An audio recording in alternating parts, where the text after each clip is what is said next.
ራእይ ናፋቂው ሐዋርያ ናትናኤል ከመለወጡ በፊት ከ12ቱ መካከል ቀልቦ የጠፋበት የቀን ህልመኛ አይነት ሰው ነበር። ረቂቅ ነገሮችን፣ መገለጦችን ማየት የሚሻ በዚህ ዓለም ውስጥ እየተመላለሰ በሌላ ዓለም ውስጥ የሚዋጥና የሚመስጥ ለስብዕናና ለጽድቅ የሚጨነቅ አይነት ሰው ነበር። ልክ ዛሬ በዘመናችን እንደምንመለከተው ጸጉሩን ሳያበጥር፣ ልብሱን በወጉ ሳይለብስ፣ ጫማውን በአግባቡ ሳይጫማ የሚነጉድ ግዴለሽና ዓለምን የናቀ አይነት ሰው። ህልምና ራእይን እንዲሁም መገለጥን በእጅጉ ያፈቅራል። ጭጋግ በለበሰው ህሊናው በአየር ላይ ግንብ መገንባት የሚመኝ እንደ ቅዠት የሚሞካከረው ስብዕና ያለው ሰው ይመስላል ራእይ ናፋቂው ሐዋርያ ናትናኤል። በማቴዎስ በማርቆስና በሉቃስ ወንጌላት ውስጥ የናትናኤልን ስም ከቶም አናገኘው።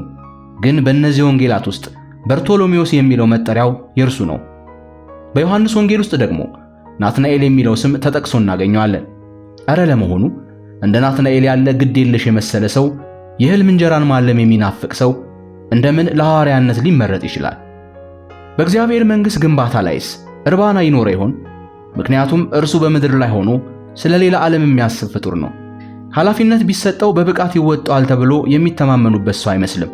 እንደ ሁኔታው ትእዛዝን እንኳ በቅጡ ማዳመጥ የሚችል ሰው አይደለም። በጥልቀት በማሰብ ወሰድ መለስ እያደረገው የሚቸገር ሰውን ይመስላል።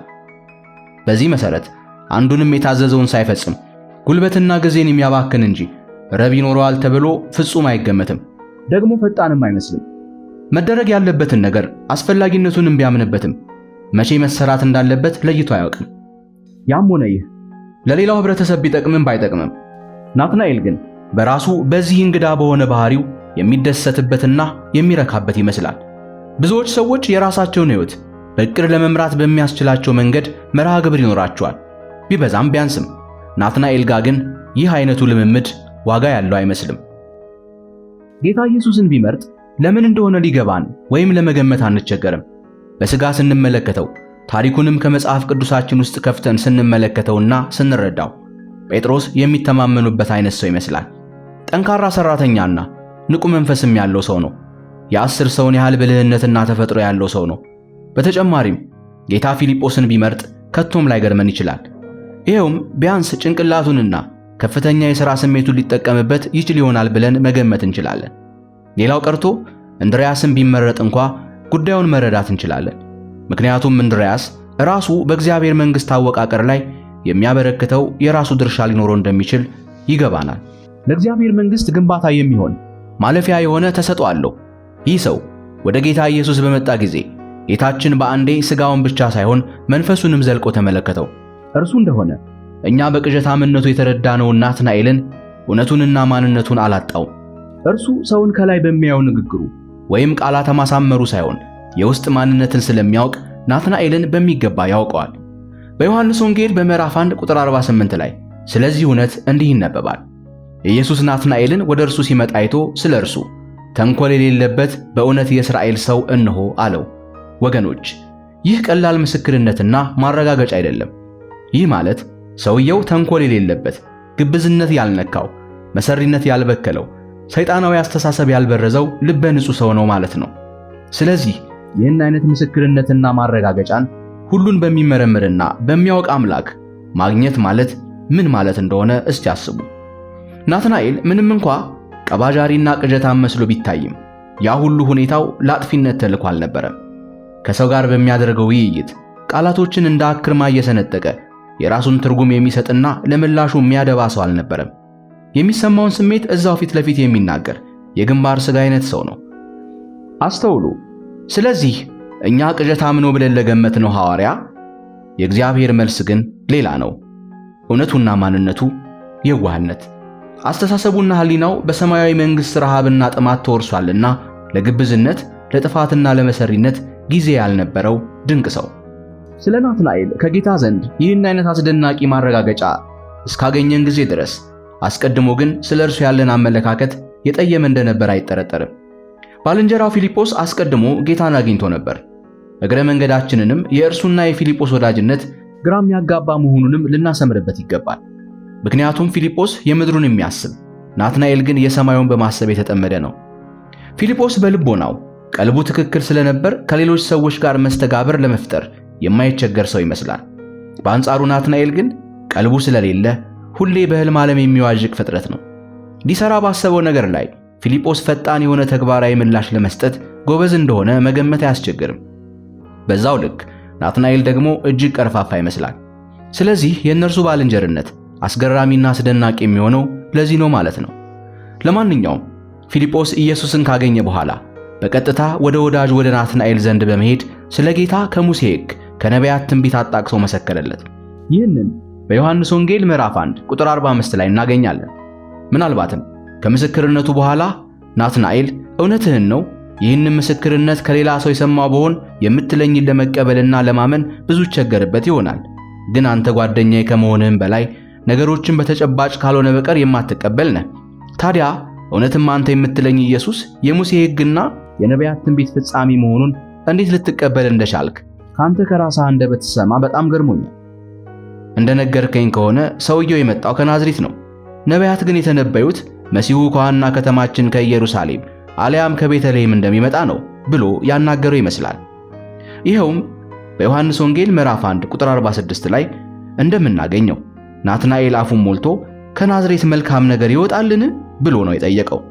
ናትናኤል ኢየሱስን ገና ለገና ከናዝሬት መጥቷልና መሲህ ሊሆን እንዴት ይቻለዋል ብሎ በተሳሳተ ግምት ላይ ብቻ ተመስርቶ ወደ ጥርጥር እንደገባ ሁሉ ዛሬም አንዳንዶቻችን የሌሎችን ማንነት ሳናጣራ በተለያየ ፍረጃ የምንፈርጅ ሰዎች እንኖራለን። ይህ ተሞክሮ ሳያጠያይቅ አይቀርም። ጌታ በቤተልሔም መወለዱን መለከት አስነፍቶ ነጋሪት አስጎስሞ በአዋጅ መሲህነቱን አስነግሮ ለመምጣት አልፈለገም። በመጣበት ሁኔታ መጥቶ የአባቱን ትእዛዝና ተልእኮ ፈጽሟል። እንደዚሁም የማንም ክርስቲያን ሕይወት መመዘኛው ሊቅነቱ፣ ከበርቴነቱና ተደናቂነቱ አይደለም። የተማረው ክርስቲያን ያልተማረውን እንዳልዳነ፣ ከበርቴው ደግሞ ድሃውን ዳግም እንዳልተወለደ አድርጎ ቢገምት ትክክል አይሆንም። የደረጃ መለያየት በደህንነት ጉዳይ ላይ አንዳችም ተጽዕኖ እንደማያመጣ መረዳት ያስፈልጋል። ለተሳሳተ ግምት መፍትሄ ቀርቦ ማጣራትና መረዳት ነው። ናትናኤል ፊልጶስን ለመሆኑ ከናዝሬት መልካም ነገር ይወጣልን በማለት ምስክርነቱን በተሳሳተ መንገድ ማጣጣል ሲፈልግ፣ ፊልጶስን በበኩሉ በዮሐንስ ወንጌል በምዕራፍ 1 ቁጥር 46 ላይ ተጽፎ እንደምናገኘው የሰጠው መልስ ናና እይ የሚለውን ብቻ ነው። ማናችንም ብንሆን በማንም ላይ ከምንሰማው አሉባልታ አንጻር ብቻ በመነሳት ሳናጣራ አንፍረድ። ካለማወቅ የተነሳ በቅንጣት አሉባልታ ስለ አንድ ሰው የሚኖረን ግምት የተሳሳተ ቢሆን ምናልባት በጌታ ፊት የሚያሳፍረን እንዳይሆን እጅግ ያሰጋል። ሁላችንንም መርምሮና አብጠርጥሮ የሚያውቀው ጌታ ብቻ ነው። ስለ ራሳችንም ቢሆን ፍጹምና ምሉ በኩል የሆነ ምስክርነትና መግለጫ መስጠት የሚቻለው እውነተኛውና ትክክለኛው እንዲሁም ፈጽሞ የማይሳሳተው የእግዚአብሔር መንፈስ ነው። ናትናኤልና ጌታ ከዚያን ቀን በፊት በአይነ ሥጋ ተገናኝተው ባያውቁም ማንነቱን እንደ መስታወት የሚገልጥና የሚያሳይ ምስክርነት አገኘ። ሳይውሉ ሳያድሩ እንደምን አድርጎ እንደገመገመው ለናትናኤል ለራሱ እንኳ ቢሆን ከቶም አልገባው። ጌታም በዮሐንስ ወንጌል በምዕራፍ 1 ቁጥር 48 ላይ እንደተጠቀሰው ፊልጶስ ናትናኤልን ከመጥራቱ በፊት እንደተመለከተው ነገረው። ስለዚህ ሰውም ቢሆን ስለ ሌላ ሰው በትክክል መመስከር የሚችለው መንፈስ ቅዱስ እውነተኛውን ስዕል ካሳየው በኋላ ነው። ምክንያቱም የሰው እይታ ከጌታ እይታ በፊት ሊሆን አይችልም። የሰው ማወቅ ከኢየሱስ ማወቅ አይቀድምም። ናትናኤልን ከፊልጶስ በፊት እንኳ ቀድሞ ውስጡን ያወቀውና የገመገመው ጌታ ኢየሱስ ነው። ማንኛችንም ብንሆን በጌታ ፊት የተገለጥን ነን። አለበለዚያ እንኳን ስለ ሌላው ሰው ስለ ራሱም ቢሆን ያውቅ ዘንድ ሰው ማን ነው? ከበለሷ ዛፍ ባሻገር በተሳሳተ ግምት ታስሮ የነበረው ናትናኤል ክርስቶስ ኢየሱስ ማንነቱን ዘልቆ እንደ መስታወት ካሳየው በኋላ በቀድሞ ማንነቱ ሊጸና አልቻለም። በዮሐንስ ወንጌል በምዕራፍ 1 ቁጥር 49 ላይ እንደምንመለከተው ጌታ ሆይ እውነትም አንተ የእግዚአብሔር ልጅ የእስራኤል ንጉሥ ነህ ብሎ ጥርጣሬንና የተሳሳተ ግምትን በነዛበት አንደበቱ ንስሐ በተሞላ አቀራረብ ሲያውጅበት እንመለከታለን። ሁላችንም ብንሆን የየዕለት ውሏችንን ስንቃኝ ከዚህ ገጠመኝ ውጭ ልንሆን አንችልም። መንፈስ ቅዱስ ውስጣችንን ገበናችንንና ምስጢራችንን ብለን የያዝነውን በቃሉ ገልጦ ሲያሳየን በልበ ደንዳናነት አውቀን ልናልፍ ካልፈለግን በቀር ከንስሐ የምናመልጥበት አቅም የለንም። ከዚህ በላይ በናትናኤል ውስጥ የታየው ቅጽበታዊ ለውጥ እኛም ብቻ ሳይሆን ጌታንም ሳያስደንቀው አልቀረም። ከፊልጶስ ጋር የነበረው ክርክር በጌታ ጥቂት ቃላቶች ብቻ ሲያከትም ያስገርማል። በዮሐንስ ወንጌል በምዕራፍ 1 ቁጥር 50 እስከ 51 ላይ ናትናኤልም መልሶ መምህር ሆይ አንተ የእግዚአብሔር ልጅ ነህ፣ አንተ የእስራኤል ንጉሥ ነህ አለው። ኢየሱስም መልሶ ከበለስ በታች አየሁህ ስላልኩህ አመንክን? ከዚህ የሚበልጥ ነገር ታያለህ አለው ተብሎ እንደተጠቀሰው። እንዲህ ስላልክ ብቻ ነው በቀላሉ እጅ የሰጠኸው? ገና ምን አይተህ በማለት ቀጥሎ የሚሆነውን ነገር እውነት እውነት እላችኋለሁ ሰማይ ሲከፈት የእግዚአብሔርን መላእክት በሰው ልጅ ላይ ሲወጡና ሲወርዱ ታያላችሁ በማለት ሲያስደንቀው እንመለከታለን። ጌታ ኢየሱስ የናትናኤልን የራእይ ጥማት ያውቀዋል፣ ሕልም አፍቃሪነቱንም አላጣውም። ስለዚህ ይህንን ጥማቱንና ረሃቡን ተረድቶለት ወደ እውነተኛው ባለ ራእይነት ለወጠው። አዎ እኛ ምናልባት እንደምንገምተው ናትናኤል በእግዚአብሔር መንግሥት ውስጥ ባለው ድርሻ ስም ያለው አገልግሎት ሰጥቶ በመጽሐፍ ቅዱስ ውስጥ ስለ እርሱ አገልግሎት አለመጠቀሱ ሳያስገርመን አይቀርም። እንደነ ጴጥሮስ፣ እንደነ ያዕቆብና እንደ ዮሐንስ ሰባኪነቱ የተመሰከረለት መልእክቱ የተነበበለት ሐዋርያ ባይሆንም ከእነርሱ ጋር በክብር የተመረጠ ስለሆነ በመንግሥተ ሰማይ በጌታ ዘንድ በክብር ይገኛል። ይህ እውነት ነው። እኛም ብንሆን ሰዎችን ወደ ጌታ አምጥተን በጌታ ቤት ደቀ መዝሙር አድርገናቸው ሁሌ ለሚታይና ለሚነገርለት አገልግሎት ብቻ እንዲበቁ ማሰብ ትክክል አይሆንም። ጌታ ኢየሱስ ክርስቶስ ጴጥሮስን በጠራበት መጥራቱና ስልጣኑ ናትናኤልን አልተወም። የጽድቅ ረሃቡን አርክቶለታል። ጌታ ኢየሱስ ሐዋርያትን የመረጠው ዝነኛ የመድረክ ሰባኪዎች ወይም የጀማ ሰባኪዎች እንዲሆኑ ብቻ አቅዶ ሳይሆን በተለያየ መንገድ ድምፃቸው ሳይሰማ ዝናቸው ሳይነገር ወንጌልን በጸጥታ እንደ ሰደድ እሳት እንዲያቀጣጥሉ አቅዶ መሆኑን ከናትናኤል ሕይወት መገንዘብ እንችላለን። አሰራሩ ልዩ ነው፣ አጠራሩም ይገርማል።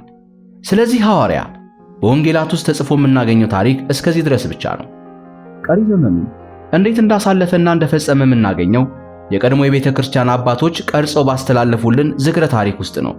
ናትናኤል የምድር ጉዞ ያከተመው በሰማዕትነት ወግ ስለ ጌታ ነፍሱን በመስጠት ተገድሎ ነው። በጊዜው የወንጌል ጠላት የነበሩ ሰዎች ይዘውት እጅግ በጣም በመደብደብ ከገደሉት በኋላ አስከሬኑን እንደ ዕቃ በስልቻ ውስጥ ከተው ወደ ባህር ውስጥ እንደጣሉት ታሪኩ ይነግረናል። ናትናኤል የምድር ላይ ጉዞ በዚህ መልክ ቢያበቃም ለበለጠ ድልና ሰላም በምድር ላይ ሆኖ ለሚያልማት መልካሟና የቅዱሳን ማረፊያ መብቃቱ እጅግ እንደሚያስደስተው እሙን ነው። የጽድቅን ረሃብና ጥማት የሚያረካው ጌታ እጅግ ወዶታልና። የተወደዳችሁ ስለ ናትናኤል ወደ እናንተ ያደረስኩት ታሪክ ይህን ይመስላል። በሌላ የሐዋርያ ታሪክ እመለሳለሁ። ታሪኩን ለሌሎች ሼር አድርጉ። ላይክ፣ ኮሜንት፣ ሰብስክራይብ ማድረግ አይረሳ። የእግዚአብሔር ጸጋና ሰላም ከሁላችሁ ጋር ይሁን።